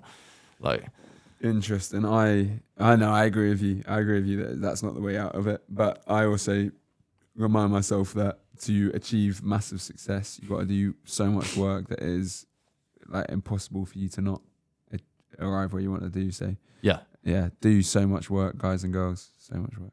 On to a few last questions. Do you ever wonder if your ex show up to a show? No, and it's funny. I never think of this person as like they are obviously an ex, but the more thing, and whoever's listening to this, is like, I think the main thing that's going on in my head is just this idea of what it was. It's like this kind of story that my head's told myself. Rose tinted glasses are on. Yeah, stuff like that. So it's like the person is just the kind of like, there's this character that I think my head has, like not like crazy character, but there's this character of like this idea of how things. I'm kind of waffling, but no, they're like, they go and live their own life. I might be some figment of their kind of story, imagination or whatever. But yeah, the one thing I do tell people, that goes in my head is just like, I'm just like, fucking make this music happen, bro. Just keep on going. And well, it's definitely working out. One could say that it is. It does feel like it is. Yeah. It's a slowly but surely process. But then when you look back, it's look how far you've come. Like, yeah, bro, it's crazy. It's one of these things, like, no one could take it away. Yeah. Like yeah, that's what I like to think. It's like, once you've done the work and you've done it so much, no one can take it away. So let's hit some other deep questions. I think that those relationship ones you've come up with some good deep ones already. Decade by decade, bro. Big. Is this this is the decade by decade? Well, no, look, bro, I've done these episodes fucking on my desktop computer, just fucking filming myself. So yeah, relationships is, I guess, a stinging point for lots of guys. And I think, just to end on that, it's just like, it's okay that you're some tough guy and you've got these big plans and dreams, but your heart still stings from however things ended with whoever you're with. Guys, girls, anything. When was the last time you cried and why? Me? Yeah. Honestly, I don't think since that breakup, like 3 years ago. Mad. I think that was the low point. I think obviously there was probably a period after that, but anything recently? Recently, in the past few months, probably not that much, to be fair. I've not seen you since. I've been working on a doc. It's quite emotionally draining sometimes. I've had some quite heavy conversations with people that are going to appear on camera, and those take it out of you. I did documentary? But yeah, it's a kind of more of an expose. Catching people doing some stuff, and there was some times on some team calls. Are we going to get locked in this building? If we are, we already have been. So we may as well firm it. Like, okay, yeah, first. But yeah, there's some heavy conversations. I just always get worried security's going to finally catch the Revolut man. What? This guy? Well, no, not even. I'm honestly shocked he's not come around yet. But is it? Well, yeah, It'll be fine. it shall be fine. Where's your student? End of the fucking day. Fuck you. Like this is I guess the one thing that's like bugged me is like this paranoia that I've got for fucking university security. Yeah, that's bro, the tagline of the podcast. HULTON scared of Bristol Uni bro, I've got security. songs about it, like running away from security. Your songs are about the Bristol Uni I've got security. some tracks. I've got tracks like all I could do in my head is run. Like I've got tracks about being chased out by security. It's just this paranoia that I got. Like, bro, I can't lie. If I'm being fully honest, part of the paranoia part of my head was like, Alfie set me up. I've trapped you in a small room. He's gonna in a have basement. security come and fucking get me. There's like 3 layers of doors that you can't get Yeah, through. bro, but on it, like that's just me being transparent. Like that's part of my brain is still paranoid about that because They're not going to do anything though. It's I not know that. But it's like for ages they would like ruin my day by like fucking being like, you can't do this no more. Like get out of this building, all of this stuff, and I'd like hide and like fucking. I was like on red alert. Like it was like GTA warning levels when like security were like on the scene. It was like I had to fucking like dodge and dive and like hide and shit. It was crazy. So part of my brain is still paranoid about just, even though I've got nothing, like there's nothing. Yeah, so I gotta get that out of my brain. Like not get out of my brain, but like yeah, that I guess that's the talking point. It's just I'm still paranoid about getting caught by. I got caught various times, but I guess the reason it would, it's paranoia. My last endeavor with them was me running away, fucking dashing out the arse library because like they fucking set up a operation to catch me in the arse. Like they had someone set on up an operation. Not even like I got caught in the arse. The arse library, for anyone listening, is like a library that's in Bristol. Security were there.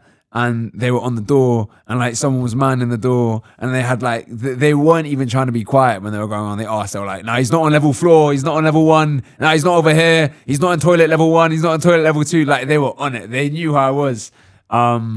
And yeah, I guess I'm saying the full story basically. And I was like fucking in the arse library, and they were like, I could see them, and my heart was pounding, bro.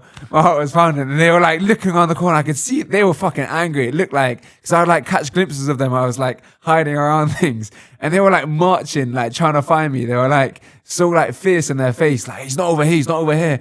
And like everyone in the arse library was like looking around because there was such an energy of like, what's going on? Why is security so vexed? And then everyone, because everyone knew who I fucking was.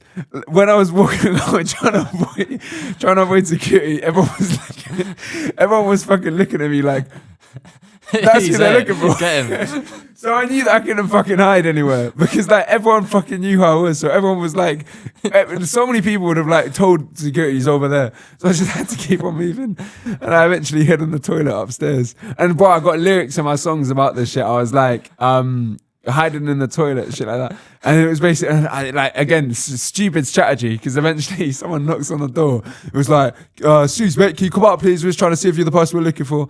And basically, I'm telling the full story. I come out like after that, after I've pretended that I've been taking a shit, I come out, I pretend that I've washed my hands. I come out and he's like, and I knew he was going to ask for my student ID, so I like show him my ID. And I imagine he'd tried to find me by looking at so many people that when he eventually found me, like he just didn't like. I was just another white guy. So so I showed him my ID. He looked at it and he was like, "Okay, yeah, you're not." And then I took it. I was like, "Fuck," you know. And I just kept on walking.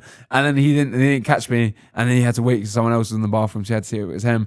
And I was like, "Fuck, what do I do now? Like, there's still someone. Like, how do I get out?" So I was still like pacing around the library, like, what the fuck I'm doing. And I basically paid someone a tenner to use their hoodie to like change my outfit because this was the one day that I didn't bring my disguise. It was like one of the days that I didn't bring my disguise. So I paid someone to use their hoodie and then I didn't know what to do. So I eventually had to give the hoodie back and I still let him keep the money. And then eventually found someone that was like cool and like was like knew what was going on. I was like, "Bro, like I'm going to pay you. I need you to get me out of this building." I don't know why I was so paranoid. But basically, then I got fucking... Paid a guy to take... Yeah. That conversation must have been crazy. Nah, but like some people know what's up. Some people know, oh, he's a hustler. He like, this is the situation. Like some people know what's up. Like they know, yeah, security are going to try and like pin him for this. So let's get him out of the building. So basically, I fucking had a few more close calls. I had one where I literally walked right by the female security guard, like literally right in front of her, and I was like, okay, I can't run. My heart was beating so fast, but I was like, if I make it obvious that I know that they're looking for me, like, because they don't know exactly what I look like, they've probably just got a description. So yeah, then she like, I saw her kind of clock me, but I didn't. So, but I was just like, okay, I'm just walking back to my desk, and I just kept on walking, and I felt like she was like, then she like followed me, and I knew if I turned around, she would like be like, this is him, let's get him. So I just kept on walking, and then eventually I went back down to the fucking only staircase, and I thought she was like on my tail, and I found the guy that was helping me, and I was like, fuck bro, we gotta go right now, because someone's like 5 steps behind me. So I was like, let's go. And I basically we walked out the building together. I had a hoodie on, and I was like looking down, and then eventually some people by the doors must have like told the security guard on the door, oh, that's him. And then when we got out of the building, like I heard behind me, hey, hey, and I was like, fuck this shit. And I didn't know what to do, so I just kept on walking, and then I heard some footsteps like pacing up behind me, and I heard him like he was running, and he was like, security, stop. And I was like, and I was like, I'm just not dealing with this. Like I'm not gonna like deal with, because I guess they didn't fully know what I was doing. But yeah, and then I was like, fuck that, I just fucking ran. And I just ran, and I heard him behind me, and I ran down some stairs. I heard him, I didn't know how far he was behind me. So I just ran for ages, and I just felt like he was on my tail the whole time, and I eventually turned around and he wasn't there. But yeah, that's the story of me being chased out the library. For anyone listening, my jaw has literally been open. No, that was That's crazy. I've never heard of someone being... Yeah, bro, fully chased out the library by security. It's like a sting operation that they had going to yeah, it was crazy. So, anyways, how did they know you were going to be in the ass that day? I was in there doing my hustling, and then like the receptionist was like, "What are you doing? Stop doing that!" And then she must have called security, and then they came and pinned me down. But yeah, got out, and close call. Yeah, close call, bro. Anyways, yeah, that's... Is that when you switched to UE instead? No, I've been going to UE a bit before, as well, actually. Do you find they're different to UOB? They were, however, as my rep grew, I eventually became just the revenue guy over there as well. Really? Yeah. They've got their own they had UE tab, and overheard at UE that's going to be... Yeah, no, I heard that I begun to become a person around there. Nonetheless, I kind of stayed away from all that. Alright, sweet. Let's hit some last deep topics, and then we'll wrap it up. Okay. Are you wanting me to hit you with a question? Or you propose a topic that I'll speak to you about? A topic. First time podcasters.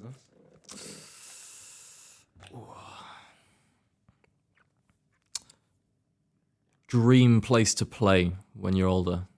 It's boring. Everywhere, bro. Everywhere. Okay. What you want? You can think about what's making you feel shit, or making you feel paranoid, or off these days. Or off? I wouldn't say you've caught me in a good place at the moment. Which is not to say I'm always good, but it's been going well at the moment. Do you find? Here's one. Do you find that you are chasing achievements, or like, are you just one goal after the other, or what's? Because I always find I'm like, get this doc out, and then it'll be great, and then by the time I've released that doc, I'm like, oh, let's get on the next one. Yeah, no, I don't think that I'm chasing that. I think what I'm doing is just doing it every fucking day, and just like not giving up, and just doing work, and you can't. Yeah, so I'm not. There's not really an end point, which I guess makes it a bit scary.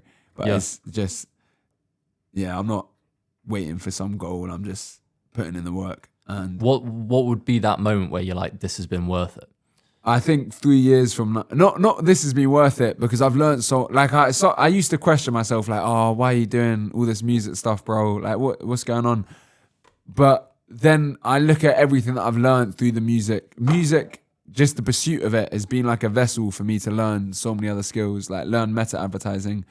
And the big thing that I've been doing now is stopping myself building like this meta ad agency. There's so much potential if you just invest in a skill set. But the point I'm saying is I've had to, because I've got the skills to build an ad agency and to do all this stuff.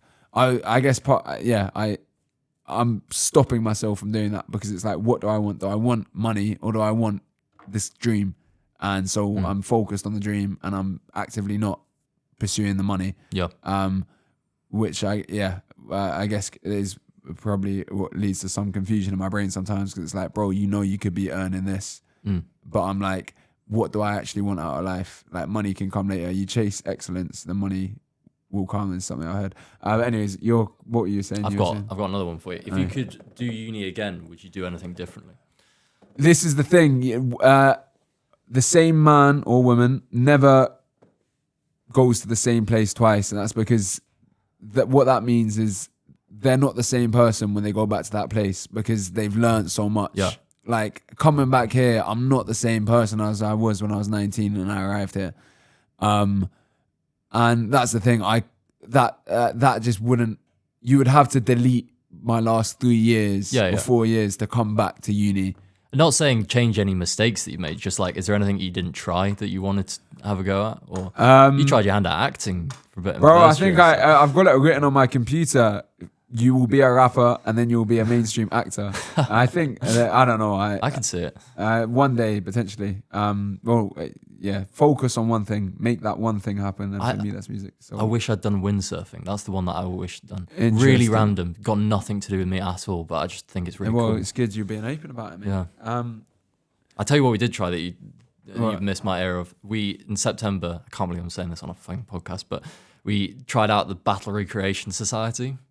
Oh, bro, I would have loved to do where that. you like get given a sword and you like charge at people. Actually, pretty fun. We only did it one day, but I back it. It was good. I would have done that as well. It was like proper contact as well. I thought it was like fake and stuff. Really? Yeah, it's a good laugh.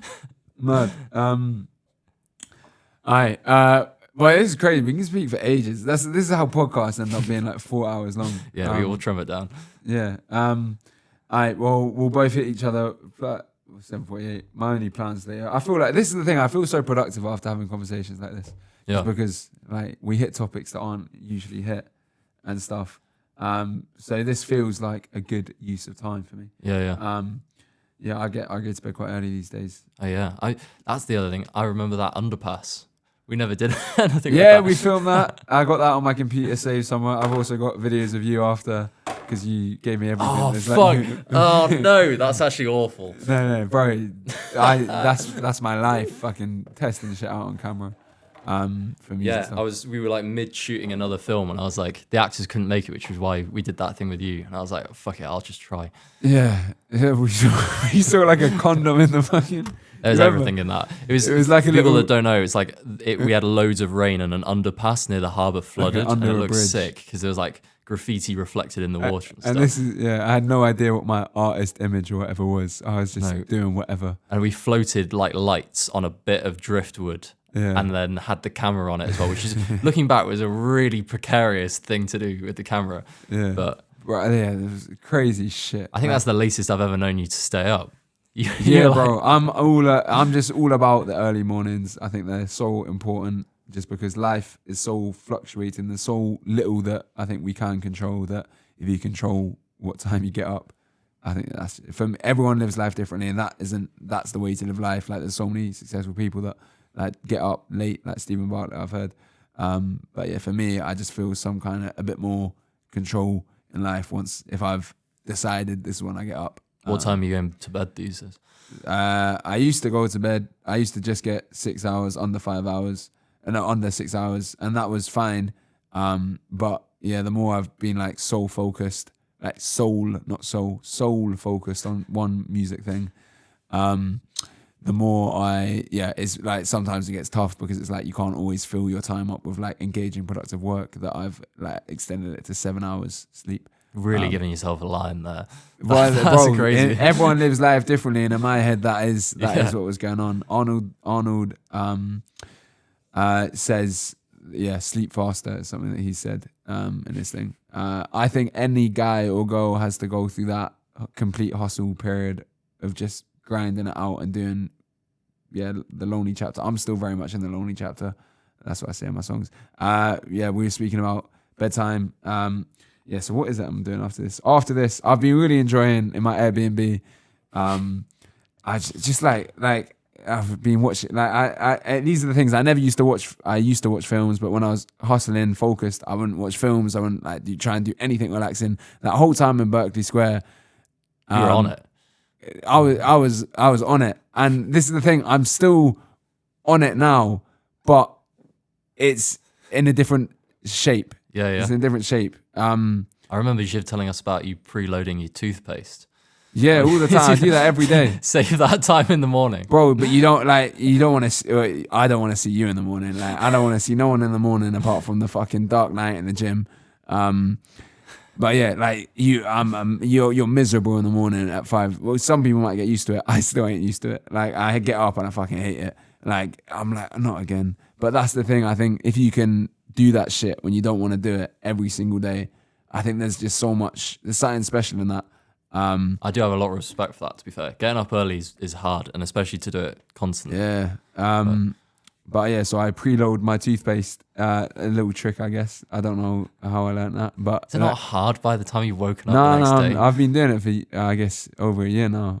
But yeah, it's just you're in the routine in the morning. That's a HULTON hack right there. HULTON hack. Yeah, put the toothpaste on the toothbrush the night before.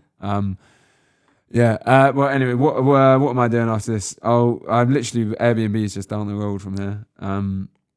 So I will go down there, I've prepped for tomorrow already. What are you up to tomorrow? More of that workshop? More of that workshop, yeah. And then I will allow myself some pasta and a bit of a movie. What These are are you things, nothing that great to be honest, but like you get familiar with a film. Only the Brave, it's about wildfires. Only the Brave? I've not watched that one. I'll have to check it out. I would recommend it a bit. Yeah. You got a favourite film? This is the thing. Why are we how we are? Is a really interesting thing. Like the way I see it, I very much feel like we are kind of reflections. That's complete waffle. Couldn't have put that myself. I don't know. I just relate very much to like 1,000 years ago, 2,000 years ago, and when we are like long before then. But hunter gatherers, like some people, when there's a chimp family in the jungle, some chimps are just like naturally the soldier chimps, and they're naturally the hunters, and some chimps are naturally the people that like they're the more calm chimps. Some chimps are a lot more social. And like they spend all their time with the other chimps. Some of the lone chimps, stuff like that. What has this got to do with your favorite? What this has to do with is basically it's like nature nurture, and the fact that you get some chimps that are just completely different to the other chimps, even though they've been raised in the exact same environment, just leads me to believe that like the nature is a big part of who we are. Like who we are, we're kind of I guess a bit born like it, and I don't know why am I speaking about this? What did we? I said, "What's your favorite film?" The reason I'm getting to is a build up to why I like certain films. Like I always like good action films, like good soldier films, good war films, all of that stuff. And yeah, I think if I'm really like self-analyzing, I think like I'm a natural like soldier chimp. Like the Chimp Paradox is probably the most formative book that I think I've ever read. I recommend it to anyone.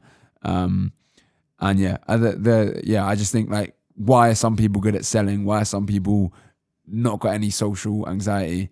Why are some people really good at like just having loads of friends? Like and I just think we have character traits in us that are, I think, nature less nurture. And I think do you know what I mean? Yeah. So your favorite film is? So my favorite film is I don't have a favorite, but some ones that I really like: Hacksaw Ridge, Saving Private Ryan.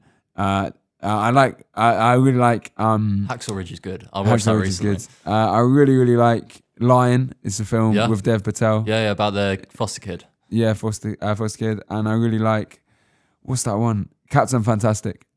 Captain Fantastic. Really good film. It's really good. It's not like a silly film. It's like a really well filmed film. I recommend it. Have you watched Top Gun Maverick?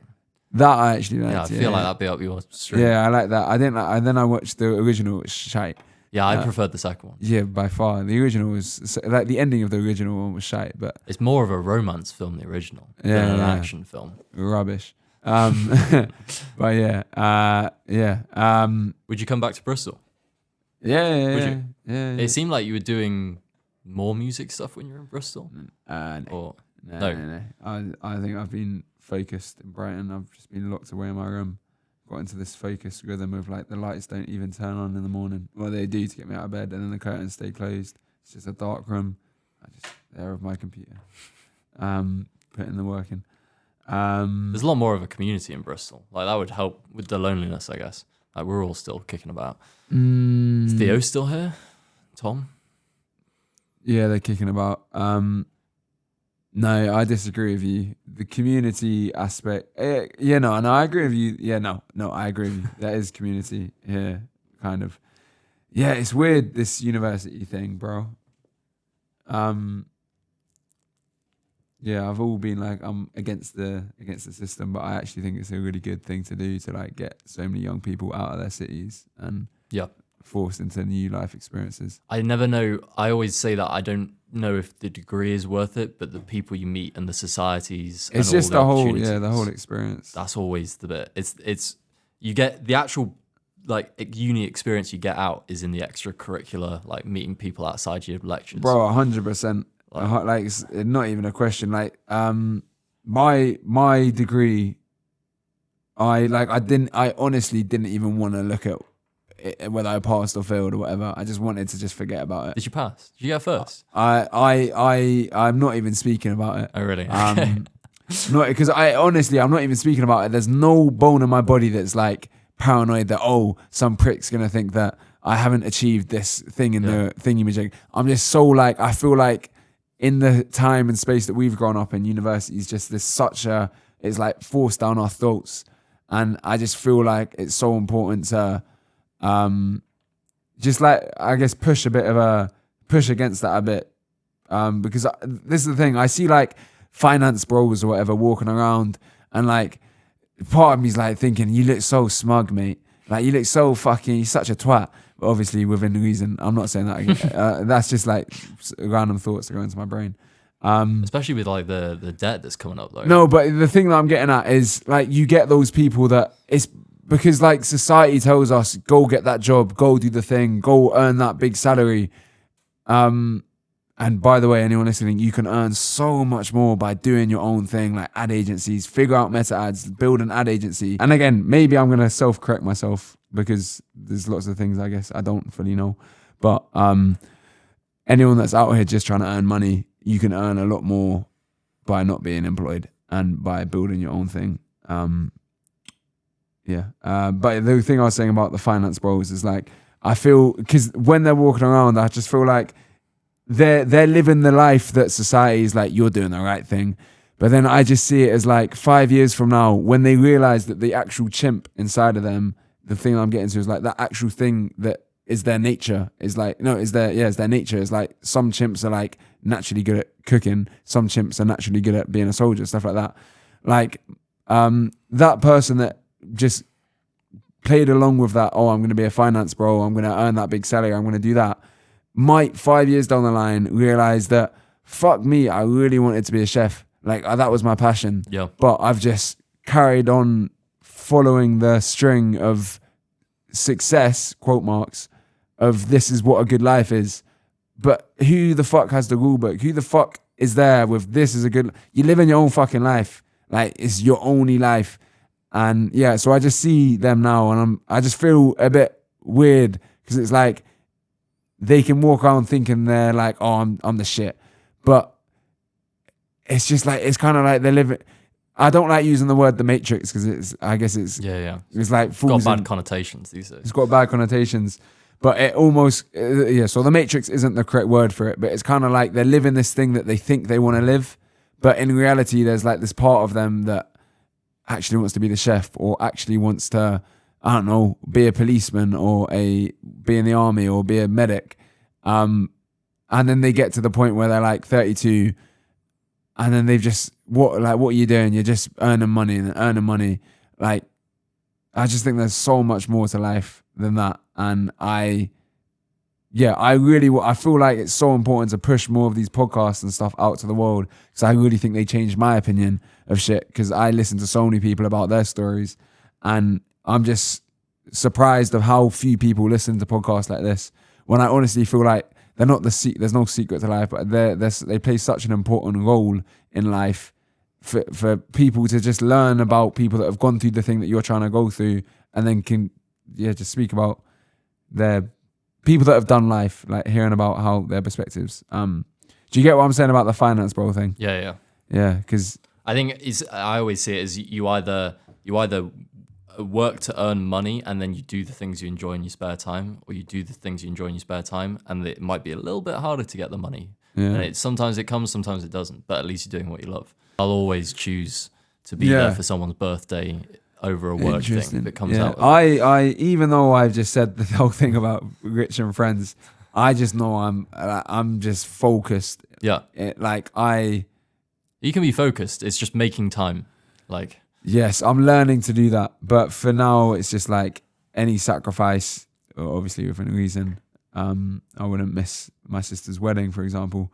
But any sacrifice, like to make a substantial gain. Yeah. Like, I think people need to get used to sacrificing shit to actually achieve big things. Yeah. Yes. Cool. Word. Good place to leave it. Should we leave it there? I feel like I can just keep going, bro. It's crazy. I honestly feel like, I don't know. There's few things that I can do in life for so long and feel like not even, I don't know about you. We've run 2 hours. It's crazy.